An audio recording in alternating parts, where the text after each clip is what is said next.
Good morning friends, welcome to a new vlog. It is, well, it feels like it's the start of my week, but actually it's Tuesday. It was Easter weekend here, and so I had Friday and Monday off, and 4-day weekends, they're amazing. I know when I turn my iMic on and sign into Slack, there's going to be a lot of messages and work for me to do, and so I'm delaying it a little bit until it's the start of my actual workday. But what I'm actually going to set up right now is this keyboard. This is one that my partner Mark was using and then decided he preferred something like, he just preferred not a mechanical keyboard anymore.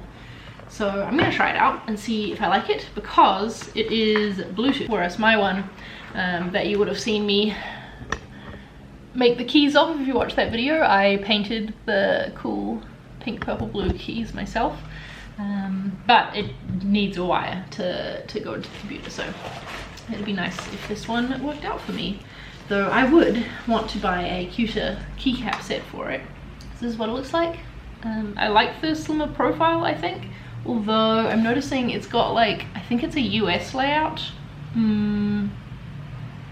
Yeah, versus mine, which is a UK layout, I guess. Main difference being the return key, the enter button on UK keyboards is like, yeah, large like that. So I bet I'm gonna hit the wrong key several times while I get used to this, but yeah, we'll give it a try. Let's get it set up.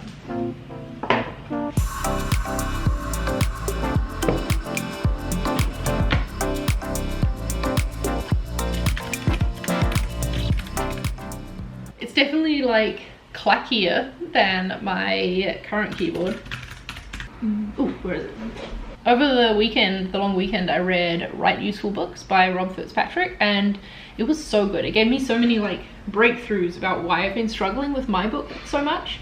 I kind of stopped talking about it a lot in videos because I wasn't making much progress on it, and I was embarrassed about that, or like, I don't know, felt annoyed at myself, and so didn't want to talk about it. But I have been trying recently, like actively trying to get back into it.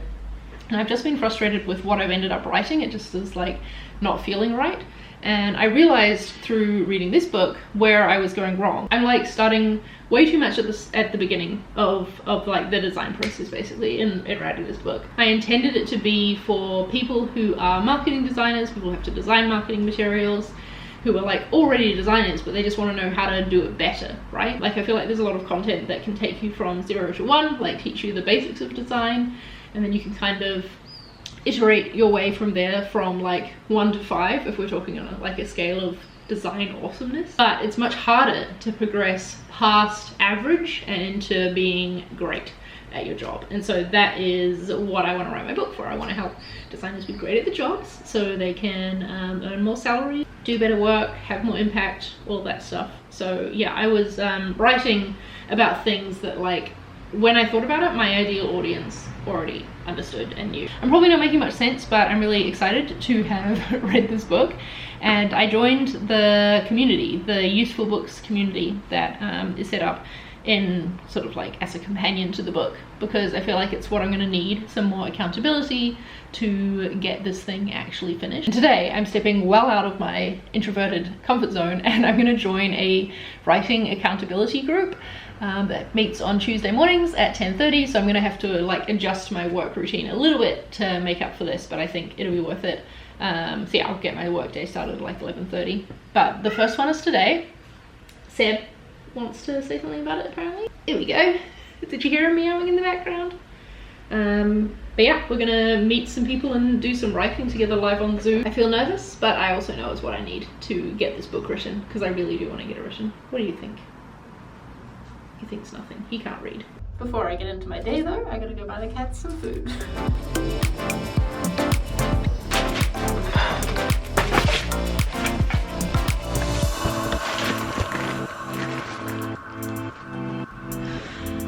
Okay, let's do this.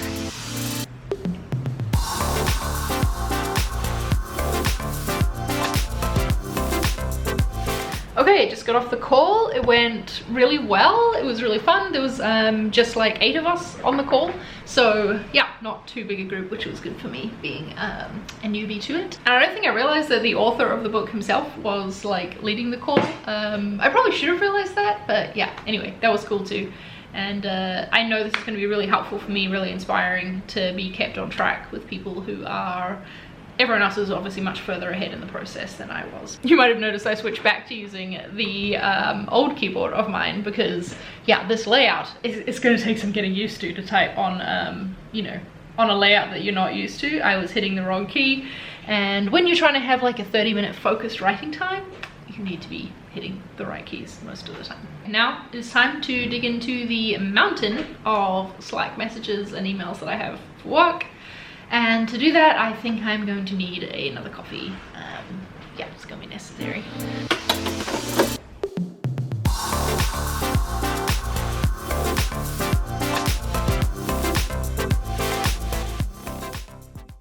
Alright, it is a few days later. I can't remember if I said, but on the day that I had that writing call on Tuesday, I sent out my newsletter that day with 2 different like framings of the problem that I could potentially be trying to solve with my book. And so I'm just checking in on the results from that email and seeing how it went. How I like to do things on my newsletter, which by the way is linked in the description. If you're not on my email list, please sign up. I send a weekly newsletter out. So how I like to do things is I include like a link that someone clicks essentially to vote for something. I did a poll recently about the design tool of choice that was pretty fun in the newsletter. But yeah, in this one, it seems like, I'm trying to do statistics in my head, 99 people have voted for one option, 63 for the other, and 24 were like, both of these would apply to me.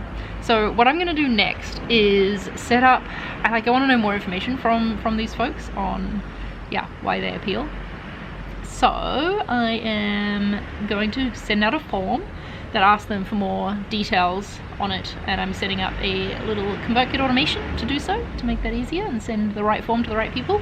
But if you're not on my email list and you didn't get a chance to like participate in this poll of mine before, then what I would actually love for you to do is to click the link in the description to fill out a different form, and you can tell me which one appeals to you most, which one speaks to you more, to the like problem that you're currently facing in your role. And it is completely fine if the answer is neither of them. The book I was been reading that I am obsessed with and talked about many times in this vlog already, it talks about how defining your audience and like going for more of a niche is a good idea, because it means that you can write specifically for those people. And so I know my book is not going to appeal to all of you watching, because I know not all of you are marketing designers in tech, and that is specifically who I'm writing to. But yeah, if you are a marketing designer in tech, or maybe you want to be one, then yeah, check out the form. It will be a huge help. And I'm also going to be building up a list of beta readers as well, so people who can get an early copy in exchange for giving me feedback. Some free mentoring sessions too, so that I can dig in on the problems that you're facing. So yeah, this form is the start of all that. Please fill it out and let me know what you think. I would appreciate it so much. And I'm going to go on and set up this automation now.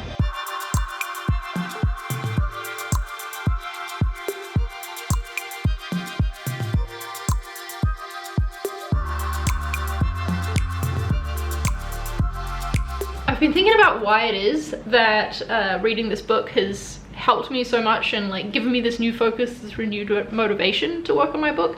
And I think it's because in tackling this as a project, it is so large and I don't know, such an unknown for me. It's something I've never done before, that I feel like I was floundering because I didn't have a good path to follow, you know?